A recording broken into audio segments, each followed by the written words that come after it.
What's up guys, welcome back to the channel. For those of you that are new here, take a second to hit that subscribe button. Let's dive straight into today's topic. Today's topic is how to pick the perfect career, and as I like to call it, the no BS approach. There are so many fluffy videos out there with people wearing expensive suits and claiming that broke to rich fairy tale. However, job dissatisfaction is still a very real thing, and when it comes time to actually picking the perfect career, people are so confused. I'm here to provide pragmatic advice that most people can actually apply. A piece of advice I often hear thrown around is try as many different careers as you can until you find the right one. Now, this is BS for the most part because how many people have the luxury of time and money to try one career and when it doesn't work out, sit on the sidelines until you find the next gig? It's completely impractical.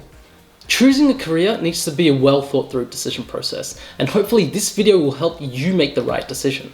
Now, I'm not sitting here wearing a Rolex and I don't have a family portrait on my mahogany desk. I'm not telling you that everyone can be their own boss and have a 7-figure bank account. Why don't I tell you this? Because I'm a realist. There's a very big difference between being real and being an outright pessimist, so don't get it twisted, guys. The reality is, we spend a lot of time at work. From the part-time jobs that we start in high school to our retirement in our 60s and our 70s. That is a very large body of time. So if we can improve job satisfaction even a little bit, then it's already all worth it. Also, I'm not at all saying disregard pay when it comes time to pursuing your dream job, because let's face it, we work to make ends meet. And the more money we have, the more comfortable we are from a financial standpoint, period. All I'm saying is, add these points that I'm about to tell you to your decision-making process.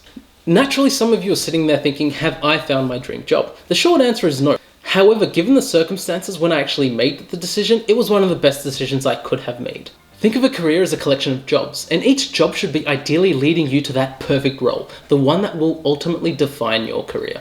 So how do I actually decide? Let's run through the questions that should influence your decision. The idea is you should start with a list of potential job opportunities, and each time you answer these questions, that list should get shorter and shrink until you're left with about 1, 2, or 3 opportunities for you to pursue. Question number 1. What are your unique strengths? Everyone has something they're good at, a skill that naturally makes you better at doing something than others. You might be really creative, or you might be a freak with numbers. You may be a brilliant people person.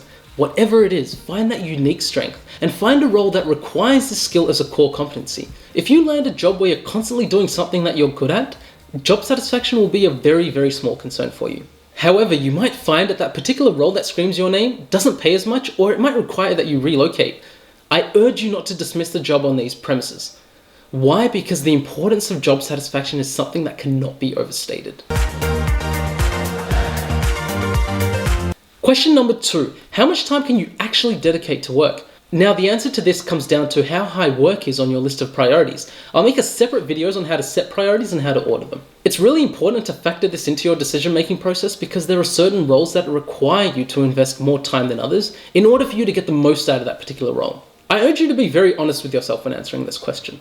What are the minimum number of hours you need to work to cover your expenses? Identify this number.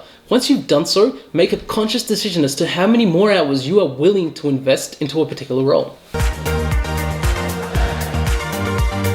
Question number 3. What are you wanting to achieve throughout the course of your career? When answering this question, break your career into 2 to 3 year blocks, the foreseeable future. This will allow you to actually see an endpoint and will save you from investing time into a particular career or a role that actually isn't aligned with your goals. A little piece of advice when answering this question is to be true to you and yourself only. Set goals that will bring you satisfaction when you achieve them. Disregard others at this point. Also at this point, do not be afraid to push the needle a little bit, whilst remaining realistic. We can't all be 25-year-old entrepreneurs turning around hundreds of millions of dollars selling clothes online.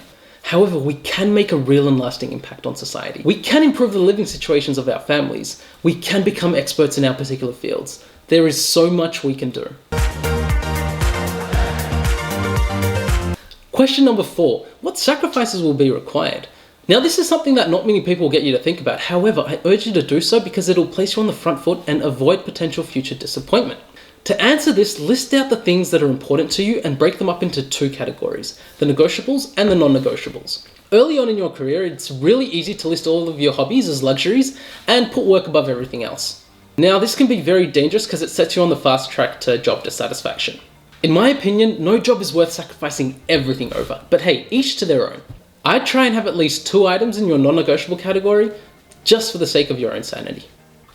At this point, you should have a more concise list of opportunities for you to try out. If you're still unsure about a particular role, ask for a detailed job description, or better yet, relay your actual concern or your question to the person who's advertised for the position.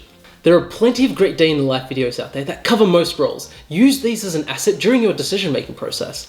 I bid you good luck during your search, and if there are any questions that you have regarding this topic, leave them down in the comments below and I'll get to answering all of those questions.